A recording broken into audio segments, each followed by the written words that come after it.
Shelly Rio, you're married. Yes. Have you sent your representative to your husband, or are you the real you with him? No, I've been the real me from the door. I've told him from the door when I met him, I'm jealous, I'm crazy, this is where I come from. Told him I believe you. Wow. I believe you. Was like, Dang. this is what you're in store for. But the problem with that is that now that we are having this communication problem, he's like, well, I understand why we don't do this. I don't understand why you don't do that. And I'm like, this is why I told you all these things in the beginning, so this would never come up like, oh, but now you changed, because I'm like, I haven't changed. What is he saying that you guys don't do? Just like you guys are pointing out that you guys say I'm heartless, or I have a hard You're a little exterior. bit What does he want from you? What is he saying Well, you don't do? he said there should be more affectionate, hand holding. Wow. And You should be. But that's something that's that not I've never her, been, though. Yeah, And I feel like in her favor, her upbringing. I mean, you didn't right, grow right, with like right. okay. Shelly's an orphan. I'm not an orphan. I used to be. She was. Claudia loves to tell people that. Listen. It's a hard knock life, Shelly. But It's okay. this is the problem. You guys Tina just pointed out it's because of her upbringing. Because so you guys understand that, but he doesn't understand that. And I'm like, but you know everything about. However, But you're like that with your kids too, so you I am gotta like that with do my kids. something but about if you it. know a problem, it's okay to say, okay, I have this problem. But once you know it, why not try to fix it? Why not try to change it? It's just You- gonna be like- you but it's But it's understand hard it. though, right, Shelly? Though, if you're so conditioned into being the way It you is. are, It's it's hard very to break hard. out of that phase. It's hard to break out. We have of a that caller from Las Vegas, so I've lost much money. We have Bo from Vegas. Welcome to the show. Hey, Bo, Hello? what it is? hi, Bo. Hey, good evening, ladies. Hey, say hello to our guest, Hill Harper. Oh, Mr. Hill Harper. Hey, brother, are how you doing? Man? Good. I had no idea that I'd be talking to you when I called in. Hey, it's my honor, Okay, man. but, It's my but honor. it's all relevant. Let me go ahead and tell you my story. I was raised in L.A., watched by a single father. Okay, and I moved to Vegas when I was about 19. I met a young lady when I was 20. We slept together the first night, and that turned into a 19-and-a-half-year marriage. Wow. Now, we both didn't have the best childhood. But what we decided to do when we got together, see, the reason why our marriage lasted so long is because the way I was brought up, I wanted to give my kids what I didn't have, a two-parent household. Okay. Hello? Yes, we're listening. We're listening intently. Go ahead. Okay. And basically, the little ghetto childs, all his material fantasies came true. And basically, me and my ex-wife, we conquered the world. Nobody got in our way but us. And right now today, we're divorced, but we're the best of friends. You know what I mean? She's more like a sister to me because. What is your I've known her problem? for half What my is your life. problem, sir? So, long story short, Yes, I'm sorry. Your point is- I'm just commenting. I mean, well, you guys, you said about the communication thing. mm-hmm. Okay, basically, what I tell guys should not put women on pedestals because when you put a woman on a pedestal, I beg to differ. Go ahead, Bo. Finish. Let me explain myself. Because when you put them on a pedestal, you're not looking eye to eye. You don't realize that woman is a human being and she has needs, wants, weaknesses, and strengths, just like you do. Okay? Okay. And basically, that's just what I want. I mean, I just want to chime in and just say that. Thank you so much. Thank you for your insight, Bo. Very Thank fascinating you. call. Yes, it was. Shelly Ria, what do you think about his point? I had no idea what he I think said. she was lost.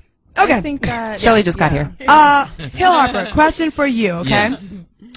Why do you think most relationships fail nowadays? Like, what is it? Well, I believe most relationships fail because of something that I identified in doing my research, that people go A-I-F rather than A-F-I.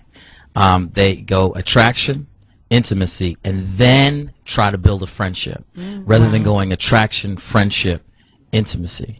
And if you really, that fundamental piece is so critical, because once you enter into that intimacy piece, what starts to happen is it changes the way people communicate with each other. You're right about And that. it changes it becomes what I call a sexual negotiation. Why is it that we seem to get, and I'm very guilty of this myself, so uncomfortable to communicate once we get physical? It's like you've seen everything now. You've seen my ugly ass feet. You've seen the stretch marks on my booty. Right. We should be able to have more open conversations, but now it's more awkward. It's more uncomfortable. And now I don't want to ask you things I don't want to think I'm tripping. I don't want him to think, like, why do we do this? Because what folks don't what they said to me is they start to get in their head, just like you said, rather than going from their heart. I'm a word monger. I love words. And so one of my favorite words, and I think one of the most effective words in relationship, is the word courage. And the etymology of the root of that word is cour, C-O-U-R, which means heart.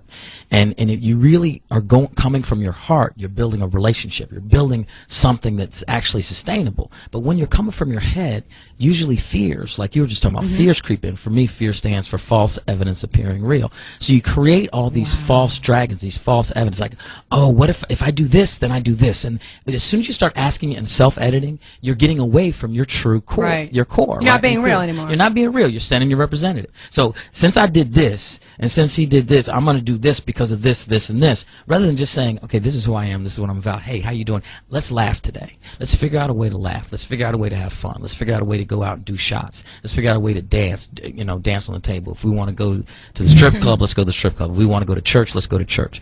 That is real communication, real just saying, what do you feel like doing? And the number one thing that I found in doing the book and interviewing 300 different people that keeps relationships together, the number one thing, and no one ever says this, and I ask them, I say, what do you think the number one thing people say, is a very small, simple word, F-U-N.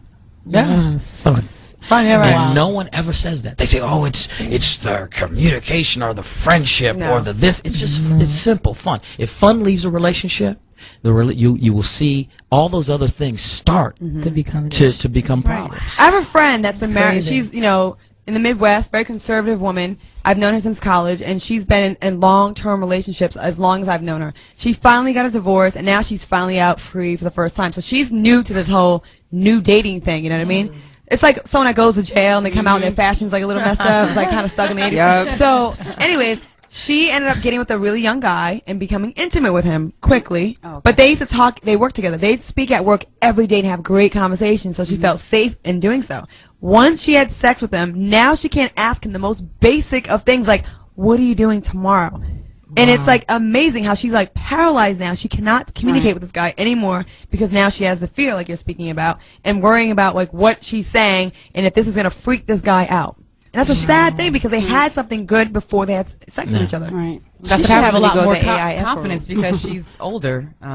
But she's like, she hasn't had a lot of experience in relationships. She's been with like 2 guys. Okay. She's come to LA for a summer. Anyways, our topic get her tainted. Not all LA girls are like that. Whatever. Yeah. Communication. How to communicate, get the relationship you want with special guest Hill Harper. We will take a break and we'll be back with more after the break. Give us a call, 877-2-106-106. Hey, welcome to the Claudia Drug Show. Emma Pigeons. Pigeons not as hood rats that fly, but you are messengers. You bring the message to the streets. In the trenches, right? In the same bird family as the doves. Don't get it twisted. No disrespect. Okay. Special guest, Hill Harper. Welcome. We appreciate you being here. It's great to be here. Yes. It is, isn't it?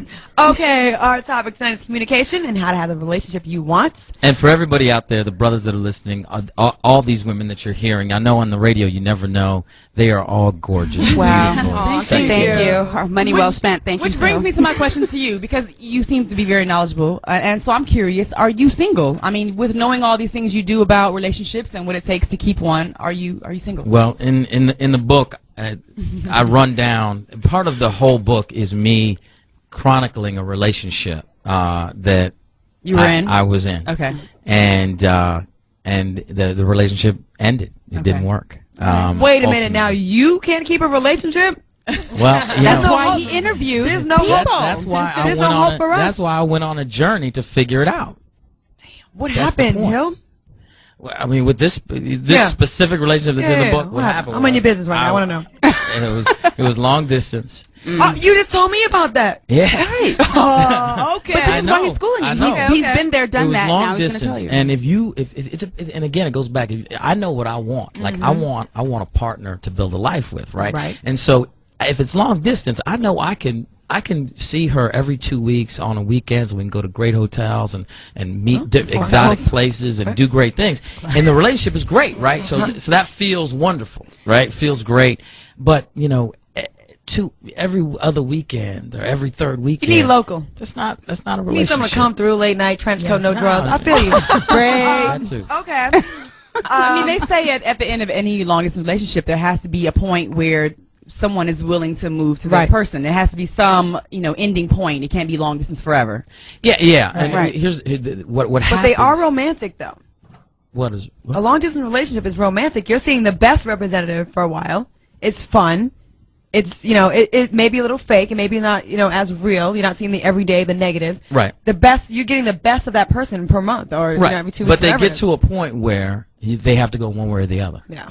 Right. And what happens is that you get into a catch-22. At least for me, what I realized, I got into a catch-22 because I couldn't have her move here, quit her job, move in with me, and change her life without actually having spent the day-to-day time with her, right? Because I wouldn't know how's the day-to-day going to be, right? So that's one point. And the other point is that seeing her on every other weekend, that doesn't give me any more information about how it would be day-to-day. Right. So because once you're in a marriage or a relationship, the day-to-day is what really matters. How you are day-to-day. It's not how good you are every third weekend. Right. And